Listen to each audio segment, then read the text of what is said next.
এতদিন গরমের চোটে জীবন বেরিয়ে যাচ্ছিল, যা প্রচণ্ড এবছর গরম পড়েছে, প্রচণ্ড গরম পড়েছিল। তার থেকে একটু স্বস্তি পাওয়ার পর দেখুন এখন দুদিন তিন দিন থেকে প্রচণ্ড মুষলধারে বৃষ্টি হচ্ছে। কাল থেকে তো এমন শুরু হয়েছে, সারাদিন রাত বৃষ্টি চলছে, তবে এখন বৃষ্টি প্রচণ্ড হচ্ছে। সারাদিন মেঘলায় করে আছে, রোদটা উঠছে না, সেজন্য ভালো লাগছে। চারপাশটা দেখুন কত সুন্দর লাগছে, সবুজে সবুজ হয়ে গেছে। আর এর মধ্যেই আমাদের বাড়ির এখন সমস্ত কাজ শুরু হয়েছে। যদিও বাড়ির ভেতরে বলে তাই স্বস্তি, বাইরে হলে খুব মুশকিল হতো, কাজ করানো যেত না।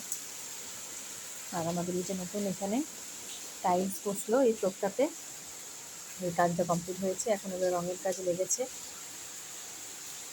দেখুন বাইরে বৃষ্টিটা হচ্ছে, এত ভালো লাগছে, গাছপালাগুলো কি সুন্দর সবুজ হয়ে গেছে।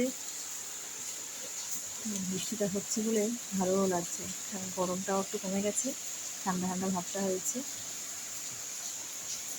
গাছের পেয়ারাগুলো দেখুন কত বড় বড় পেয়ারা হয়ে গেছে। এতদিন পাখির জন্য পেয়ারার খুব অসুবিধা ছিল, পাখি আমাদের পেয়ারা আম এইসব ছাড়া খেতে চায় না, পেয়ারা খেতে ভীষণ ভালোবাসে। এই যে এই পেয়ারাগুলো এবারে বড় বড় হয়ে গেছে, এবারে দেওয়াও যাবে ওদেরকে, ওদের খাওয়ার কোনো অসুবিধা হলো না। আর এখানে একটা এই যে পাখি একটা বাসা করেছে, এর ভিতরে বোধহয় ডিম আছে, দেখতে পাওয়া যাচ্ছে না পেয়ারা গাছে। দেখুন কি সুন্দর লাগছে।